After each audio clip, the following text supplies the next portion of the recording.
जय श्री कृष्णा। तो आज हम लोग बात करेंगे नए लेक्चर के बारे में। अब तक जितने भी मैंने लिए लगभग 7 पार्ट्स कंप्लीट हो चुके हैं और काफ़ी हद तक हम लोगों ने डिटेल में ये चीज़ कवर कर ली थी पुराने लेक्चर्स के अंदर कि निष्काम कर्म के ऊपर इतना क्यों भगवान ध्यान दे रहे हैं। देन फाइनली आज के लेक्चर में उसी को आगे बढ़ाते हुए सेकंड चैप्टर के अंदर ही जब हम लोग आगे बढ़ते हैं तो वहाँ पर ये one of the famous quote आता है जो हम लोग हमेशा बचपन से याद करते हुए आए हैं, जो B R चोपड़ा की महाभारत आती थी, कर्मण्येवाधिकारस्ते। तो वहाँ पर भी हमने उसमें हर जगह ये वाला श्लोक हमने बहुत कॉमन से देखा हुआ है, कर्मण्येवाधिकारस्ते माँ फलेषु कदाचना। तो इसमें क्या हो रहा है, देखो अभी तक कृष्ण भगवान ने जो अर्जुन को सिखाया वो यहाँ पे एक बहुत इंपॉर्टेंट लेसन जो वो देना चाहते हैं कि दो चीज़ें हैं लाइफ में। एक है वो चीज़ जो एक्शंस हैं जो कि तुम कंट्रोल कर सकते हो, और एक है रिएक्शंस जो कि तुम्हारे आउट ऑफ कंट्रोल की चीज़ है। जितना भी अब तक हमने सीखा, दो चीज़ें हैं लाइफ में। कुछ चीज़ें होंगी जो तुम कंट्रोल कर सकते हो, और कुछ चीज़ें होंगी जो तुम्हारे कंट्रोल के बाहर की चीज़ें हैं। उन्हें मैंने जब अभी पीछे लाइफ की इक्वेशन समझाई थी तो वहाँ पे मैंने बताया था कि your actions plus minus destiny और लाइफ कह सकते हो या एक्सटर्नल फैक्टर्स कह सकते हो, वो इक्वल टू रिजल्ट। याद है आपको अब तक जो हमने इक्वेशन सीखी थी? तो जो एक्सटर्नल फैक्टर्स हैं, जो लाइफ है वो हमारे आउट ऑफ कंट्रोल की चीज़ है, और जो हमारे एफर्ट्स हैं वो हमारे कंट्रोल की चीज़ है।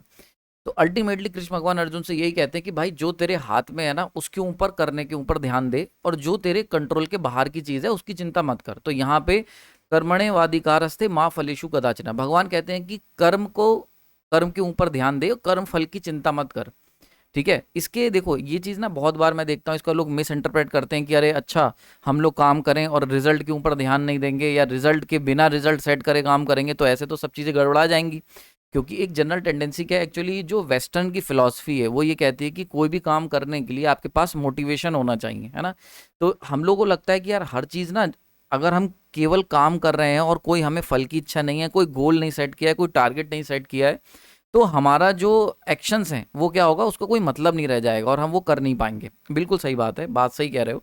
यहाँ पे भगवान ये नहीं कह रहे कि तुम फल को या गोल को सेट मत करो, तुम प्लान मत करो कि किस तरीके से जाना है। भगवान कह रहे हैं कि भाई आपने अगर लखनऊ जाना है, दिल्ली जाने का टिकट ले लिया है और ट्रेन में बैठ गए हो, अब फिर जर्नी को एंजॉय करो। ट्रेन लखनऊ पहुंचने के स्टेशन का इंतजार मत करो, वरना ये रास्ते में जो पेड़ है, जो बारिशें गिर रही हैं, जो जानवर दिखेंगे, जो तुम्हें तालाब दिखेगा, जो पुल पार होंगे, इन सब का मजे से वंचित रह जाओगे। समझ में आ रही बात ये?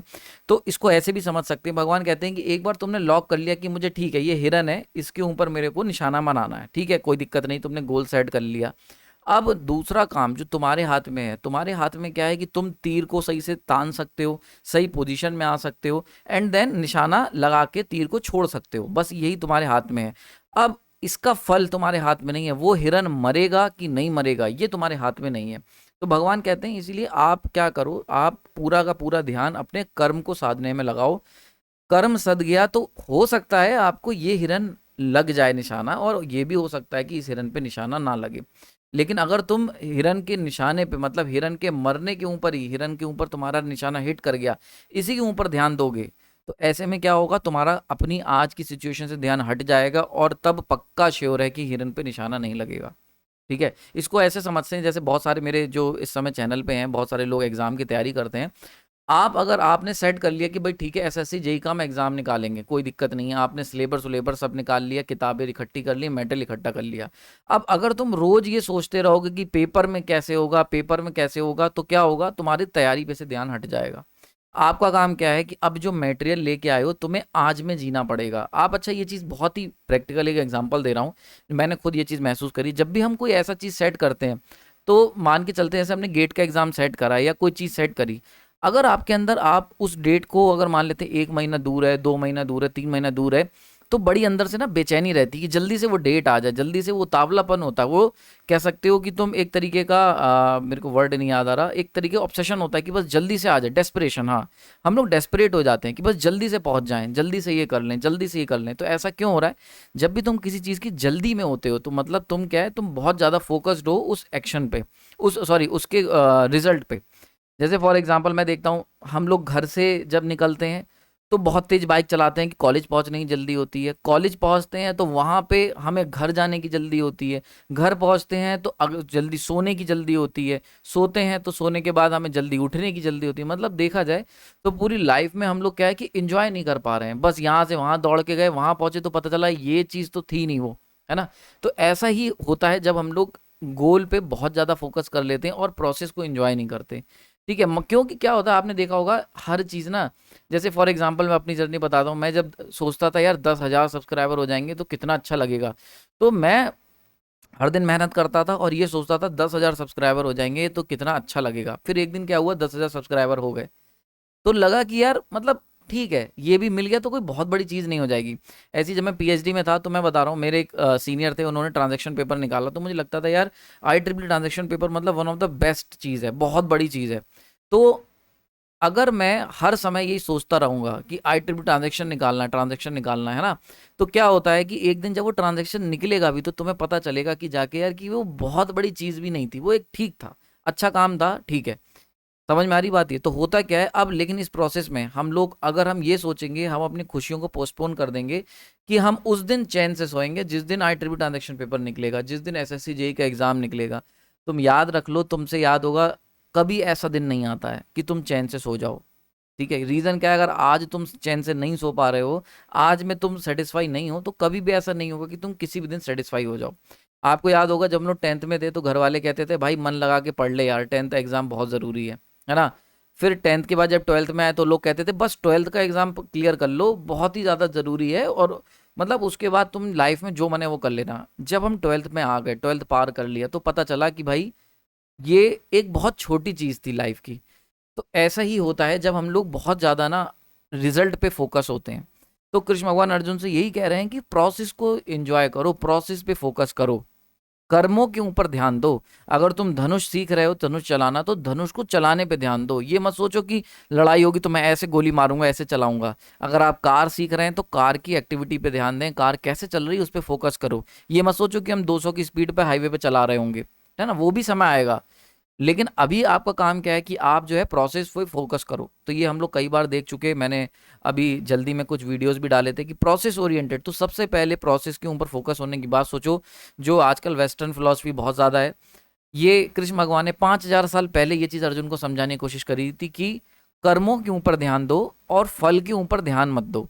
ठीक है, तो यहाँ पे बहुत इंपॉर्टेंट चीज़ यहाँ पे कि भगवान क्या कह रहे हैं, क्यों ऐसा कह रहे हैं, क्योंकि कर्म देखा जाए तो वो हमारे कंट्रोल में है, हम कर्मों के ऊपर ही कंट्रोल कर सकते हैं। अगर मैं एज अ चैनल ओनर हूं तो मैं अपने चैनल पे अच्छे से अच्छा वीडियो अपलोड कर सकता हूं, लेकिन अब वो वीडियो कितने लोग देखेंगे, या वो लोग वीडियो कोई लोग पसंद करेंगे या नहीं करेंगे, ये मेरे कंट्रोल के बाहर की चीज़ है। समझ में आ रही है? मैं दुकान खोल के प्रचार कर सकता हूँ, मेरे एक्शंस में है। मैं उसमें अच्छे से अच्छी मिठाई लगा के लग सकता हूँ, मेरे एक्शंस में है। लेकिन अब कस्टमर फिर भी नहीं आ रहे, कस्टमर को नहीं पसंद आ रही, तो उसके लिए वो चीज़ हमारे आउट ऑफ कंट्रोल की चीज़ हो जाती है, और ये चीज़ हमें हमेशा ध्यान रखनी पड़ेगी, ये चीज़ आपको हमेशा याद रखनी है। भगवान यहाँ पे इसी श्लोक की जो दूसरी लाइन है उसमें कहते हैं कि माँ कर्म फल हेतुर्बुर्मा ते संगोष्ठी कर्मणि, मतलब तुम ऐसा भी मत करो कि तुम जो है कर्म फल के हेतु हो काम करो, यानी कि फोकस होके रिजल्ट पे फोकस होके भी काम मत करो, और साथ ही साथ काम करना भी मत छोड़ो। समझ में आ रही बात? है तो ना कर्म करने में भी तुम्हारा वो नहीं होना चाहिए, क्या नाम है उसको, आपका फोकस या आपका प्यार जो है कि हम काम ही करना छोड़ देते हैं। अगर इतना झाड़ है यार तो हम कर्म करना ही छोड़ देते हैं। तो भगवान कहते हैं ऐसा भी मत करो, जो तुम्हारी ड्यूटी है वो आपको निभानी पड़ेगी, तो ड्यूटी से भागो भी मत, और ड्यूटी करने के बाद जो फल मिलने वाला है उसके ऊपर भी बहुत ज़्यादा फोकस मत करो। देखो ये चीज़ क्या है, कह सकते हो ये चीज़ ना बड़ी ही जो महसूस करेगा उसको ये चीज़ दिखेगी, जो महसूस नहीं करेगा उसको ये चीज़ बड़ी अजीब लगेगी कि ये क्या कह रहे हैं कृष्ण भगवान। इसीलिए मैं इसको ऊपर बहुत ज़्यादा फोकस दे रहा हूँ। तो देखो यहाँ पे बड़े ध्यान से समझो, भगवान दो बातें कह रहे हैं इस श्लोक में। ये श्लोक हम लोग हर बार कह देते हैं, अब बहुत बार लोग कह देते हैं कि बस कर्म के ऊपर ध्यान दो, फल की चिंता मत करो। नहीं, ऐसा नहीं है। भगवान कहते हैं कि फलों के ऊपर अगर बहुत ज़्यादा फोकस्ड हो जाओगे तो तुम्हारा जो काम है उसके प्रति तुम्हारी सेंसिटिविटी खत्म हो जाएगी। जैसा कि अभी मैंने पीछे के एग्जांपल्स, जब अभी हमने शुरुआत के लेक्चर्स लिए थे, मैंने आपको 3 स्टेट बताई थी। 3 स्टेट में से एक थी आपकी न्यूट्रल स्टेट, जो मैंने बताया था आर्मी वाले होते हैं, एक होती है ओवर एक्साइटेड और एक होती है अंडर एक्साइटेड। ये 3 स्टेट हमने पीछे देखी थी। तो सबसे अच्छी स्टेट कौन सी थी? जो न्यूट्रल स्टेट थी। और न्यूट्रल स्टेट अच्छी क्यों थी? क्योंकि वहां पे हमारा इस पे ध्यान नहीं था कि फल क्या होगा, हमारा ध्यान था प्रेजेंट सिचुएशन पे। तो हर बार भगवान का हर श्लोक यही फोकस करने पे कह रहा है कि आप जो है बिल्कुल जीत और हार दोनों को सम मान के, दोनों के प्रति समान भाव रख के अपना काम करो। जब तक ऐसा नहीं होगा तब तक दिक्कत होगी। तो जब तुम अगर मान के चलते हैं तुम किसी अच्छे रिजल्ट के प्रति मोटिवेटेड हो तो वहां पर भी समस्या है, क्योंकि अगर वो नहीं मिला तो काम तुम्हारा प्रोसेस अफेक्ट हो जाएगा। अगर आप बुरे कर्म के लिए कि आप सोच रहे हो कि तुम्हारी हार होगी तो वहां पर भी तुम्हारा जो एक्शंस हैं वो अफेक्ट हो जाएंगे। तो ये दोनों चीजों को भगवान अवॉइड करने को कह रहे हैं, और इसीलिए वो कह रहे हैं कि न्यूट्रल स्टेट में रहो। आई होप समझ में आ रहा होगा।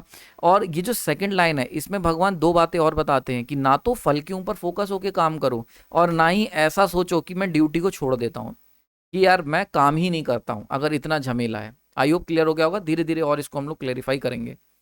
तो यहाँ पे अर्जुन नेक्स्ट क्वेश्चन कहता है कृष्ण भगवान से कि भैया ऐसा बताओ आप मेरे को, निष्काम कर्म करने वालों की जो आपने भी बताई हैं चीजें, उनकी क्वालिटीज क्या होंगी? आप बार बार कह रहे हो कि निष्काम कर्म करो, तो क्या कोई ऐसा है भी दुनिया में जो निष्काम कर्म कर रहा है? अगर कर रहा है तो उसकी क्वालिटीज क्या है, कैसे करा जा सकता है निष्काम कर्म? तो यहाँ पे कृष्ण भगवान कहते हैं स्थित प्रज्ञ लोग जो होते हैं वो निष्काम कर्म की कैटेगरी में आते हैं। अब स्थित प्रज्ञ यहाँ से भगवान ये वर्ड को इंट्रोड्यूस करते हैं, और इस वर्ड का मतलब क्या होता है कि दोनों ही स्टेट में सम रहने वाला।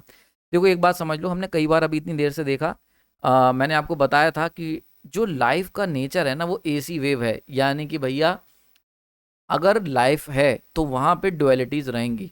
तुम्हें आज अगर सुख मिल रहा है तो 100% चांस है कि थोड़े दिन बाद, कुछ घंटे बाद तुम्हें दुख भी झेलना पड़ेगा।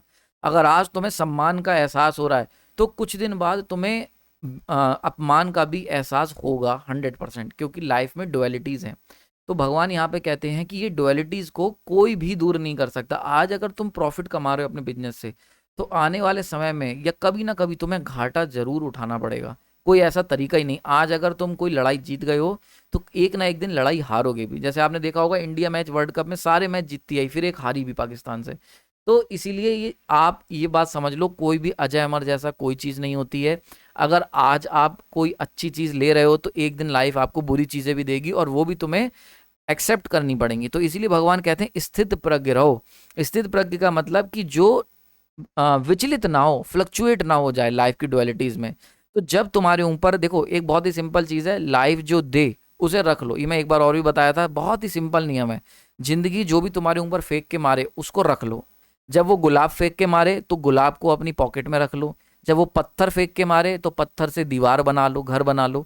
समझ में आ रही? आपने गेम देखा होगा जो कंप्यूटर पे, मोबाइल में हम लोग खेलते हैं, जिसके अंदर आपने देखा होगा अलग अलग टाइल्स आते हैं। आपको याद होगा, मैं यहाँ पे एक हल्का सा बना के दिखाता हूँ। बड़ा इंटरेस्टिंग चीज़ है अगर आप लाइव को ऑब्जर्व करो। जैसे इस तरीके का, मुझे नाम नहीं याद आ रहा, टाइल्स या टेंटिस करके ऐसी कुछ नाम था। तो इस तरीके के ब्लॉक आ रहे होते हैं ऊपर से नीचे नीचे, है ना। और उसमें आपको क्या करना होता था, पहले हम लोग बहुत खेलते थे तो उसमें आपको इनको अरेंज करना होता था। एक ऐसे आ रहा होता था, एक ये वाला आता था ब्लॉक, है ना, याद आ रहा है आप लोगों को? इस तरीके के ब्लॉक आ रहे होते थे, तो आपको उन्हें क्या करना होता था, अरेंज करना होता था। और जैसे ये सारे एक लाइन में लगते थे तो वो लाइन जो होती थी धमाके के साथ उड़ जाती थी, और हमें लगता था वाह बहुत सही। तो आपका काम क्या होता था, ये रियल लाइफ की अगर बात करें तो रियल लाइफ में भी ऐसा ही हो रहा है। ये ब्लॉक्स जो हैं अलग अलग शेप के, ये हमारी तरफ आ रहे हैं, और हमारा काम क्या है, हमारा काम है कि हम इन ब्लॉक्स को अरेंज करें। हम इन ब्लॉक्स को एक जगह पे, एक लाइन में इनको अरेंज करें। तो जैसी जिसकी शेप है उस तरीके से उसे अरेंज करें, और ताकि हमारी जो लाइन है वो क्लियर हो सके। समझ में आ रही है? ठीक है। तो यहाँ पे इंपॉर्टेंट चीज़ आ जाती है जो इन्होंने बात करी है। तो भगवान कहते हैं कि जो ये कई सारे श्लोकों का मैंने एकदम निकाल के रखा है, क्वालिटीज जो होती है स्थित प्रज्ञ की, कि जो शुभ और अशुभ को प्राप्त करके सम रह सके। मतलब जिसके साथ लाइफ में बढ़िया बढ़िया हो, या फिर उसको कोई चीज अशुभ मिल जाए, मतलब शुभ चीज मिले या अशुभ चीज मिले, दोनों ही स्टेट में वो नॉर्मल रह सके।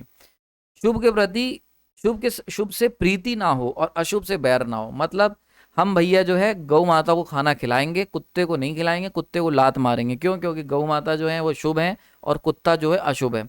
तो ऐसी कंडीशन का जो आदमी है वो स्थित प्रज्ञ नहीं है। समझ में आ रही बात? ये तो भगवान कहते हैं ना तो शुभ के प्रति तुम्हारे अंदर एक्स्ट्रा मोटिवेशन हो कि भाई ये हम करेंगे। जैसे कोई तुम्हें ड्यूटी करने को दी जाए, ठीक है, जैसे मान लो कोई कसाई है, उसका काम है नॉनवेज को काटना, मतलब जानवरों को काटना। या मान के चलते हैं कोई भी आपको जब ड्यूटी दी जाती है तो वो ड्यूटी को पूरा करने की आपकी जिम्मेदारी है। समझ में आ रही बात ये? तो ना तो तुम ये सोच के करो कि ये शुभ है, ना ही उससे कोई अच्छी चीज तुम्हें दिखे तो ना तो उसके प्रति अट्रैक्ट हो, और कोई खराब चीज दिखे जो कि तुम्हारी ड्यूटी का पार्ट है तो उसके प्रति बैर रखो मन में। तो शुभ से प्रीति नहीं होनी चाहिए, अशुभ से बैर नहीं होना चाहिए। अगर हम एग्जाम्पल की बात करें तो जैसे तुम्हारे जेई है, अब जेई के पेपर में जीके भी आती है, जेई के पेपर में पावर सिस्टम भी आता है, मशीन भी आती है। तो पावर सिस्टम के प्रति जो अगर तुम्हारा मन नहीं लगता तो उससे तुम्हारे अंदर बैर नहीं होना चाहिए कि यार पावर सिस्टम बेकार है, जीके बेकार है। और मशीन के प्रति तुम्हारे अंदर एक्स्ट्रा प्यार नहीं होना चाहिए, क्योंकि अगर जो भी ये दोनों चीज़ों में से होगा तो ऐसे में क्या होगा, देखो कितना अच्छा, एक ध्यान से समझना।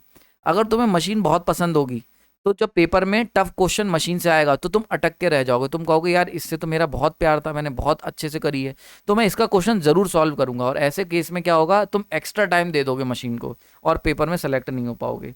वहीं पे पावर सिस्टम से तुम्हारी बैर है, तो तुम्हें नहीं पसंद है, तो तुम पढ़ के ही नहीं जाओगे। और पावर सिस्टम से मान लेते हैं सारे इजी क्वेश्चन आ गए पर तुम पढ़ के ही नहीं गए थे। तो दोनों ही कंडीशन में ना तो शुभ के प्रति तुम्हारे एक्स्ट्रा प्यार होना चाहिए और अशुभ के प्रति तुम्हारे अंदर बैर नहीं होना चाहिए। थर्ड चीज, लाइफ जो दे उसे एक्सेप्ट करने की तुम्हारे अंदर टेंडेंसी होनी चाहिए। जैसे मैंने बना के दिखाया था गेम के थ्रू, सुख मिलने पे पागल ना हो और दुख मिलने पे टूट ना जाए। ये बहुत इंपॉर्टेंट बात है, क्योंकि जब एग्जाम में आपका सिलेक्शन हो जाएगा तो तुम जो तुम्हारे साथ वाले हैं उनको, जिनका सिलेक्शन नहीं हुआ, उन्हें उन्हें ज्ञान मत देने लग जाना, उन्हें डिमोटिवेट मत करने लग जाना, उनको नीचा मत समझने लगना। और जब तुम फेल हो जाओ तो ऐसे केस में डिप्रेशन में मत चले जाना, कंधे झुका मत लेना, लाइफ के प्रति निगेटिव मत हो जाना। ये सबसे ज़्यादा इंपॉर्टेंट चीज़ है। भय क्रोध में बुद्धि स्थिर रह सके।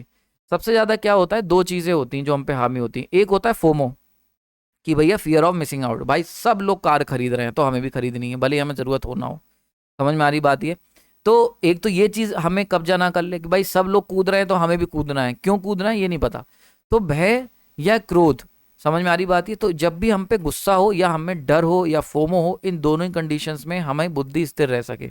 एक बड़ा फेमस कोट है, अगर एबनॉर्मल सिचुएशन में तुम नॉर्मली बिहेव करने में सफल हो पाए तो तुम जीत गए। बहुत इंपॉर्टेंट मैसेज है इसके अंदर।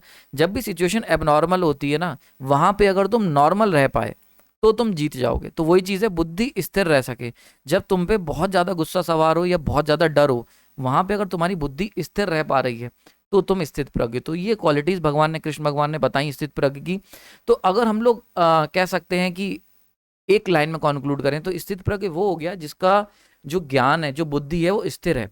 मतलब एक कोई बंदा है, वो अपना काम कर रहा है, अगर उसके ऊपर पॉजिटिव थॉट आके गिरेंगे, निगेटिव थॉट उसके मन में आते हैं, सर्दी हो रही है, बारिश हो रही है, गर्मी है, प्रमोशन उसका हो रहा है, प्रमोशन नहीं हुआ, डिमोशन हो गया, सारे केस में वो मन लगा के अपना काम कर सके। अगर आप मन लगा के अपनी तैयारी कर पा रहे हो, एसएससी जेई का एग्ज़ाम आ गया नोटिफिकेशन कि अगले महीने है, एसएससी जेई का एग्ज़ाम 1 साल बाद होगा, हो सकता है तुम्हारा एसएससी एग्ज़ाम में सिलेक्शन ना हो। इन सारी कंडीशन में अगर तुम मन लगा के फिर भी तैयारी कर सकते हो, बाहर बहुत गर्मी है, बाहर बहुत ठंड है, हवा चल रही है, बारिश हो रही है, इन सारे सिनारियों में जब तुम इन सब सिनारियों में अपने आप को स्टेडी रख सकते हो, अपने आप को सम रख सकते हो, तब तुम स्थित प्रज्ञ की कैटेगरी में आते हो। तो भगवान ने क्वालिटीज बताई कि स्थित प्रज्ञ की क्या क्वालिटीज हैं और किस कंडीशन में कोई इंसान स्थित प्रज्ञ की कैटेगरी में आ सकता है। तो आइयो आपको समझ में आ गया होगा। तो जो अर्जुन ने क्वेश्चन पूछा था कि भगवान निष्काम कर्मयोग कौन कर पाते हैं, तो निष्काम कर्मयोग करने के लिए स्थित प्रज्ञ आदमी ही जरूरी है। केवल स्थित प्रज्ञ ही बंदा जो होगा वही आपका निष्काम कर्म कर पाएगा। तो यहाँ पे कहा जाता है कि अर्जुन पूछते हैं कि फिर कैसे बना जा सकता है स्थित प्रज्ञ। तो भगवान बड़ा अच्छा एग्जाम्पल, एक कछुए के एग्जाम्पल से दे के समझाते हैं। भगवान कहते हैं कि कछुए की तरह बनो। समझ में आ रही बात है? कछुए की तरह कैसे, कि जैसे ही कछुआ जो होता है वो देखता है कि बाहर कोई चीज, एक कह सकते हो उसे डाउट लगता है, तो तुरंत ही वो अपने खोल में छिप जाता है। तो खोल में छिपना मतलब जय इच्छाओं को अपने नियंत्रण में रखना। तो जिस प्रकार से उसका खोल उसको अपने अंदर अपने अंदर समा लेता है, उसी प्रकार से वो अपने, जैसे एक कछुआ है वो अपने हाथ पैर सब, मुंडी हाथ पैर, पांचों चीजों को अपने खोल के अंदर करके अपने आप को प्रोटेक्ट करता है। बिल्कुल उसी तरीके से हमें जो अपनी इंद्रियां हैं, इंद्रियां मतलब अपनी जो डिजायर्स हैं, उनको अपने कंट्रोल में रखना चाहिए। जैसे ही हम इनको कंट्रोल में रख पाएंगे उतने ही ज्यादा हम स्थित प्रज्ञ हो पाएंगे। जैसे फॉर एग्जाम्पल, बहुत सिंपल है, जैसे अगर आप पढ़ने बैठे हो, बहुत सिंपल चीज बता रहा हूं, तो अगर तुम्हें 4 घंटे पढ़ना है, ठीक है, ध्यान से समझना। अब 4 घंटे तुम एक जगह बैठ के वही बंदा पढ़ पाएगा जिसने अपनी सारी चीज़ें कंट्रोल में कर रखी हैं। यानी कि ना तो उसे इतना ज़्यादा हर समय अगर मान लो कुछ खाने का मन हो रहा है तो, क्योंकि जब तुम बैठोगे तो ऐसा ही होता होगा, सबके साथ होता है, हमारे साथ भी होता था। थोड़ी देर मन होगा, लाओ यार मूवी देख लेते हैं, कोई नया ट्रेलर तो नहीं आ रहा, अरे मिर्ज़ापुर का सीरीज़ आने वाला है भाई, सीज़न आ रहा है नया, है ना। फ़ोन दोस्त से मिल के आते हैं, चलो एक वॉक लेके आते हैं, है ना। ये जो छोटी छोटी चीज़ें, ये क्या डिज़ायर्स हैं, है ना। जोमेटो से कुछ ऑर्डर कर लेते हैं। तो ये जब भी ये छोटी छोटी चीज़ें होंगी, टेम्पटेशंस होंगे, तो तुम ध्यान देना, आप रियल लाइफ की बात बता रहा हूँ, बिल्कुल प्रैक्टिकल, जो तुमने महसूस किया होगा, तुम वहाँ पे कंसंट्रेट होके बैठे नहीं पाओगे। तो इंसान कंसंट्रेट होके 4 घंटे 6 घंटे वो तभी बैठ सकता है जब उसका मन कंट्रोल में हो, जब उसके लिए सबसे उसका पूरा दिमाग, पूरा ध्यान उसका अपने काम में लगाओ। किसी ने कुछ कह दिया वो भी उसके दिमाग में ना चल रहा हो, किसी ने कुछ उसकी तारीफ कर दी वो भी उसके दिमाग में ना चल रही हो। जब उसके दिमाग में केवल अपना काम चलेगा और कोई चीज़ नहीं चलेगी, यानी कि सुख दुख, जीत हार, लाभ हानि, मान अपमान, ये सब चीज़ें जब वो इसको मान लेगा कि ठीक है यार जो भी है अभी हमें काम पे फोकस होना है, वही इंसान 6 घंटे 8 घंटे बैठ के पढ़ पाएगा। समझ में आ रही बात ये। तो बहुत सारी एग्जाम्स, बहुत सारी तैयारियां, ऐसा नहीं है कि सब्जेक्ट टफ होता है, सही बता रहा हूँ। मतलब ये समझ लेना, मेरी बात तुम्हें आज एहसास हो, आने वाले समय में एहसास हो, याद रखना। बहुत बार क्या होता है, हमें बस पकड़ के बैठना पड़ता है। एक सीन बताता हूँ, मुन्ना भाई एमबीबीएस, नहीं मुन्ना भाई, लगे रहो मुन्ना भाई, सेकंड वाली आपने देखी होगी। वो बहुत कोशिश करता है कि गांधी जी की कुछ व्यवस्था हो जाए, कुछ थोड़ा बहुत आंसर मिल जाए, सब कुछ होता है, वो देखता है कोई फायदा नहीं हुआ। तब फाइनली सर्किट उसे लेके जाता है लाइब्रेरी में और कहता है कि भाई अब यही है। तो जिस दिन तुम्हें ये एहसास हो जाए ना कि अब यही है, अब लग के पढ़ना ही पड़ेगा भाई, तभी कुछ बड़ा होगा लाइफ में, तो समझ लेना तुम स्थित प्रज्ञ कैटेगरी में आ रहे हो। तो वहां पे क्या होगा, हम अपने सारे मन को कंट्रोल करके फिर उस किताब को ही लेके बैठते हैं। एक एक सिंपल एग्जाम्पल बता रहा हूँ जो मैंने खुद महसूस किया था। मैं एक एग्जाम्पल के तौर पे अगर बताऊं तो एक बार क्या होता है कि मैं जब अपने बीटेक में था तो मुझे ना सिंक्रोनस मशीन बहुत टफ लगती थी और बिल्कुल समझ में नहीं आती थी। तो मैं बहुत सारे छोटे मोटे तरीके अपनाता रहा, इधर से पूछ लूँ, उधर से देख लूँ, या 4 पॉइंट याद करके चला जाऊँ। फिर मैंने डिसाइड करा कि यार ये सब ना, ये सब ये उच्चागिरी चोट, ये जो कह सकते हो चोरीगिरी वाली जो हरकतें, इनसे काम नहीं होगा, लेके बैठना पड़ेगा। तो एक दिन मैंने डिसाइड करा कि भाई मैं पीएस भीमराव नागराज कोठारी किताब लेके बैठूंगा और तब तक पढ़ूंगा चाहे इसमें महीना निकल जाए, जब तक मैं सिंक्रोनस मशीन सीख नहीं लेता। मैं लेके बैठा, कई हफ्ते लग गए, लेकिन देन फाइनली मुझे सिंक्रोनस मशीन समझ में आ गई। तो होता क्या है, स्थित प्रज्ञ केवल ऐसा नहीं है जिंदगी में, जब भी कोई चीज तुम्हें परेशान कर रही हो, जब भी चीज कोई तुम्हें दिक्कत कर रही हो, कोई सब्जेक्ट, कोई टॉपिक, आपको सिंपली उसको पकड़ना है और उसके साथ बैठना है, समय बिताना है। तो जैसे बहुत सारे बच्चे मुझसे पूछते हैं कि सर कोई टॉपिक हमारा वीक चल रहा है, क्या करें। तो आपको क्या करना है, कोई भी चीज़ जो आपके साथ समस्या कर रही है लाइफ में, आपको सिंपली उसे लेके बैठना है और उसके साथ घंटों समय बिताना है। 100% वो चीज़ आपकी सॉल्व होके निकलेगी। लेकिन वहाँ पर आपको जो टेम्पटेशंस मन में आएंगी कि यार अरे हटा यार, पर्ची बना लेंगे, अरे हटा यार 10 पॉइंट देख लेंगे, कोई यूट्यूब का वीडियो देख लेंगे, कुछ ये कर लेंगे। तो जब भी ये चीज़ें दिमाग में रहेंगी, जब तक इनके ऊपर कंट्रोल नहीं होगा, तुम वो सब्जेक्ट नहीं सीख सकते। तो डिमांड क्या है, डिमांड ऑफ द आर ये है कि तुम समय बिताओ, और वो समय वही इंसान बिता पाएगा जो स्थित प्रज्ञ है, जिसकी इच्छाएं कंट्रोल में है। तो आयु आपको समझ में आ गया होगा ना। यहाँ पे एक बहुत इंपॉर्टेंट क्वेश्चन आता है, तो क्या हम लोग फोर्सफुली इच्छाओं को कंट्रोल करें? तो इसके ऊपर हम लोग बात करेंगे अगले लेक्चर में। आई होप आज का लेक्चर आपको पसंद आया होगा, काफ़ी चीज़ें हमने प्रैक्टिकल डिस्कस करी, और अगर कोई मन में डाउट है तो आप कमेंट सेक्शन में बता देना, इसके ऊपर भी हम लोग अगले सेक्शन में बात करेंगे। Thank you. हरे कृष्णा।